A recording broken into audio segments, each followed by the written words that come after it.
नमस्कार साथियों, मैं कुणाल आप सभी का संस्कृति आईएएस यूट्यूब चैनल पे स्वागत करता हूं। हमारी आज की वीडियो में हम लोग बात करने वाले हैं इजराइल और लेबनान बॉर्डर पर तैनात भारतीय सैनिकों के बारे में।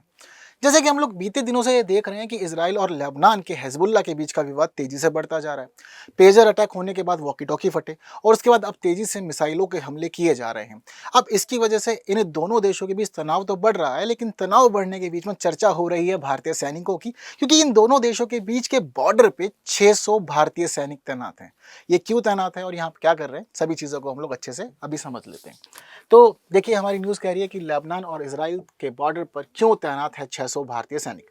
हिजबुल्ला आईडीएफ तनातनी में निभा रहे हैं बड़ी भूमिका। तो देखिए, बड़ी भूमिका है भारतीय सैनिकों की, और आजकल भारत की स्थिति ऐसी हो गई है जहां भी होता है भूमिका अपने आप ही बड़ी हो जाती है, सिर्फ खड़े होने से ही।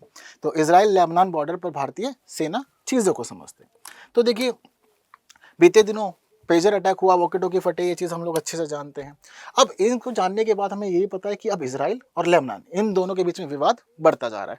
देखो, मैं चाहे तो लाइव सेशन लूँ या फिर मैं वीडियो रिकॉर्ड करूँ, एक बात मैं आपको बार बार कहता हूँ कि आप अपने पड़ोसियों को बदल नहीं सकते। इसलिए पड़ोसियों का संबंध अच्छे होंगे तो जीवन अच्छा चलेगा, पड़ोसियों से संबंध खराब हो जाएंगे तो रोज की फिर बहस होगी और छोटी छोटी बातों पर दिक्कतें होंगी। आपने सब रोज देखा होगा, आपके आस पड़ोस के मोहल्ले में ये चीज़ें चलती रहती हैं। अब क्या होता है कि जब आप पड़ोसी हो जाते हैं ना, तो आपको सभी चीज़ों से जूझना पड़ता है। आपका कोई दूर का दोस्त हो ना, या दूर का कोई आपका जानकार हो, वहाँ पे इतनी दिक्कतें नहीं आएंगी, लेकिन पास वाले में दिक्कतें ज़्यादा होंगी, क्योंकि आपकी सीमाएं साझा हो रही हैं। और इसी वजह से डिस्प्यूट किसी न किसी पे चलेगा कि कभी कूड़ा इधर आ गया है, या हमारे घर के सामने से निकल के क्यों गए, या इसने ये क्यों कर दिया, वगैरह वगैरह। तो वही स्थिति यहाँ पर है। दरअसल इनके जो विवाद है वो विवाद कुछ पुराने हैं। एक दूसरे पे कब्जा करना, कुछ धार्मिक अस्तित्व का मामला। इसराइल अपने अस्तित्व के लिए लगातार लड़ रहा है, वर्षों से, दशक बीत चुके हैं इस मामले में। तो पहले इसराइल और पैलेस्तीन का मामला चल रहा था। हालांकि हिजबुल्लाह छोटे छोटे रूप से इन्वॉल्व था, लेकिन अब बड़े रूप से इन्वॉल्व हो चुका है और ये विवाद काफ़ी बढ़ गया है। और इसराइल फिर भी पीछे नहीं हट रहा। इसराइल पूरा अपनी देशों से जूझने के लिए तैयार है। इसराइल कहता है कोई भी आना चाहे आ जाओ, मैं सबसे अकेला जूझ लूंगा। तो इसी बीच हम लोगों ने चीज़ें अब देखी कि भाई, एक तरफ बेंजामिन नेतन्याहू, दूसरी तरफ हिजबुल्लाह के प्रमुख, सभी आपस में विवादों में आ गए हैं।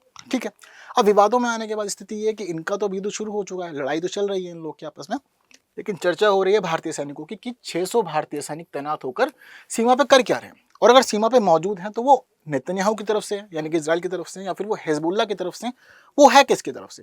ये भी समझना जरूरी होगा कि वो भूमिका किसकी तरफ से निभा रहे हैं या किसकी तरफ से युद्ध लड़ रहे हैं। इससे हमें यही पता लग जाएगा कि भारत पक्ष ले किसका रहा है और किसके पक्ष से। तो देखिए, आपको मैं स्पष्ट कर देना चाहता हूँ, दरअसल यहाँ पर जो तैनात 600 सैनिक है वो लड़ रहे हैं इन दोनों में से किसी की तरफ से भी नहीं। दरअसल वो यहाँ पर मौजूद हैं जस्ट बिकॉज ऑफ यूएन। ठीक है, आप सभी ने अपने जीवन में एक बार यूएनपीकेएफ के बारे में जरूर सुना होगा।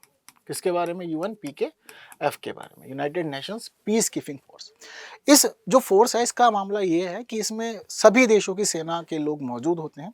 इसके साथ साथ ही इस सेना का मुख्य उद्देश्य है दुनिया में शांति की स्थापना करना, और सीमाओं को लेकर के जो विवाद चल रहा है या बाकी विवाद चल रहा है उस मामले में संरक्षण प्रदान करना, चीज़ों की सुरक्षा करना, और कोशिश करना कि लड़ाई वगैरह ना हो और शांति बनी रहे।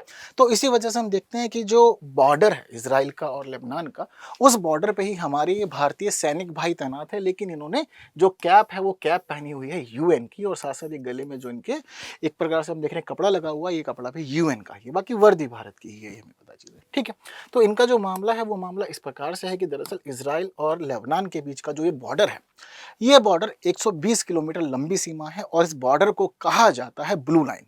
नोट डाउन कर लीजिएगा, बहुत इंपॉर्टेंट है, और आपसे किसी भी एग्जाम में पूछ सकता है कि ब्लू लाइन किन दो देशों के बीच की सीमा को कहा जाता है। दरअसल ये जो ब्लू लाइन है ये वर्ष 2000 में अस्तित्व में आई थी, क्योंकि इस दौरान यह देखा गया था कि लेबनान से इजराइल ने वापसी की थी। पहले लेबनान के काफ़ी क्षेत्रों पे इजराइल का कब्जा हुआ करता था, इनके सैनिक वगैरह थे और बाकी चीज़ अलग थी, लेकिन 2000 में समझौता हो जाता है, और वर्ष 2000 समझौते के बाद इजराइल अपनी सेनाओं को वापस ले लेता, और उसके बाद एक सीमा सामने आती है, हमारे एक बॉर्डर सामने आता है। उस बॉर्डर को नाम दिया था ब्लू लाइन। इसको विड्रॉल लाइन भी कहा जाता है, क्योंकि यहीं से ही इजराइल ने वापसी की थी।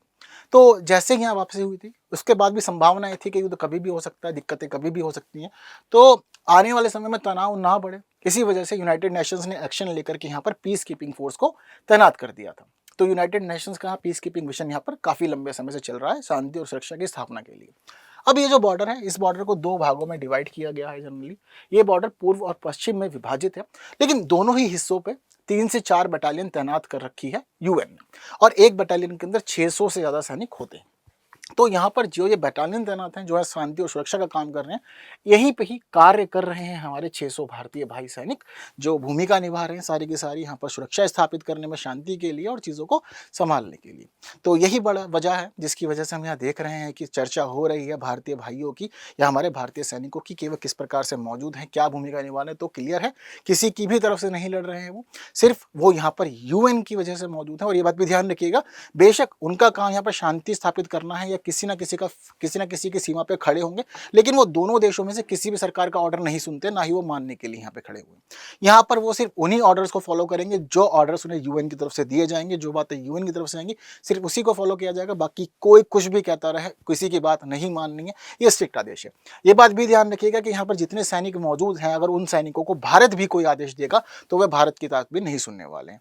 उसके पीछे का रीजन ये है कि हम लोगों ने यूएन के अंडर उन्हें अपॉइंट कर रखा है, तो यूएन की तरफ से जो बातें आएंगी सिर्फ वो वही मानेंगे, हमारी बातें नहीं मानने वाले। और यूएन अपने अकॉर्डिंग चीजें करवाता है ताकि शांति बनी रहे। चीजें क्लियर है सभी को? तो फिलहाल यही है मुख्य मामला जिसकी वजह से हम देख रहे हैं कि 600 सैनिक हमारे यहाँ मौजूद हैं और अच्छी खासी भूमिका निभा रहे हैं। तो इतना सब कुछ सब समझ ही लिया है, तो एक सरल से प्रश्न का उत्तर आप लोग मुझे कमेंट कर दीजिए। कह रहे हैं कि लेबनान और इजराइल के बीच ब्लू लाइन की स्थापना निम्नलिखित में से किस वर्ष की गई थी? वर्ष 1995, 96, 98 या 2000? तो प्रश्न का आंसर सभी मुझे कमेंट करके जाएंगे। और वीडियो इन्फॉर्मेटिव लगी है तो बाकी साथियों तक शेयर जरूर करना है, वीडियो को लाइक के बिना नहीं जाना है। बाकी की बातें हम लोग करेंगे हमारी आने वाले वीडियोस में कुछ नए विषयों के साथ। तब तक के लिए दीजिए मुझे विदा। Thank you so much.